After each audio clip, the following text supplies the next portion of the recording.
I saw the interview with Kevin Durant at Media Day, and a couple of the reporters and television guys were asking about about him being already a veteran, which I don't. Obviously, we were saying that's not the case. He's far from a veteran. But which players on that team can really provide that veteran leadership? Like, could it be a Nenad Krstic, this is his first full season now with the Thunder? Well, I think they're all going to leave, but I think the guys that are going to come to the forefront would be guys like Jeff Green. I think Nick Collison, you can't forget about what he's been able to bring to the table. This is a guy that's been a proven winner throughout his college career. His first few years in the league, he works extremely hard. And I think any player on your team that works extremely hard night in and night out is in a great position to be a leader on your team. Especially through injuries. injuries. They just acquired Etan Thomas yes. from the Washington Wizards. So he's also a veteran who's seen some time on the floor and who can also be a stabilizing force in the locker room. And also I have to mention the acquisition of Kevin Ollie. He's been around the block a few times, but he's a very steady point guard. This is a guy that I believe that a lot of teams would be grooming for a coaching position after his career is over. And I think when you have a player like Kevin Ollie, who can be an extension of the coach when he's on the floor, not only that, he's a guy that can mentor a guy like Russell Westbrook on the sidelines, showing him the right way to go. And and even to take that a step further, you talk about leadership, and particularly about the point guard position.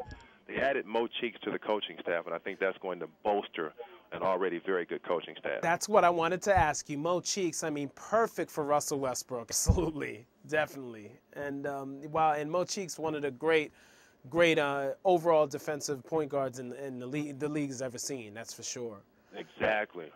And I wanted to ask you now, Shaun Livingston, he's signed on. Can he make the team?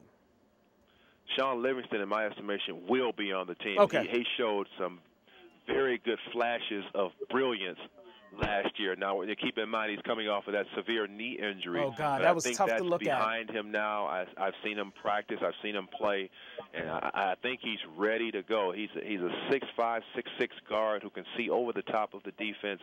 Such a valuable commodity on this team. And I think that when you talk about a young team and the cohesiveness, you have to include him. You have to say Russell Westbrook, Jeff Green, Kevin Durant. This is a relatively young team altogether. And when you top to bottom from Nick Collison all the way down to Kevin Durant, this is a very young team. Yes. If they can manage to stay together, they're going to be a team to be reckoned with. You have to say that the Western Conference is awfully tough, but I think on any given night, they're just as capable as any other team out there of victory. That's right. That's for sure. And that's why I've always been intrigued with Oklahoma City since they drafted Durant and since they were able to get Jeff Green as well. When they was Seattle Supersonics, of course, Right. And everything. But wow. So your prediction, do you think they can win 30 games? Absolutely. Mm-hmm. Absolutely. Definitely. Wow. So, yeah, I think so, too.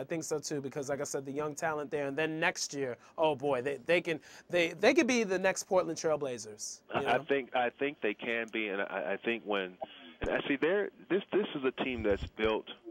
Again, I told you when not Russell Westbrook, but Kevin Durant, when he went down with injury and Jeff Green went down with injury, Russell Westbrook single-handedly carried this team. I think the Portland Trail Blazers are a player away from being a mediocre team, and if they lose Greg Oden again, I don't know how successful they'll be.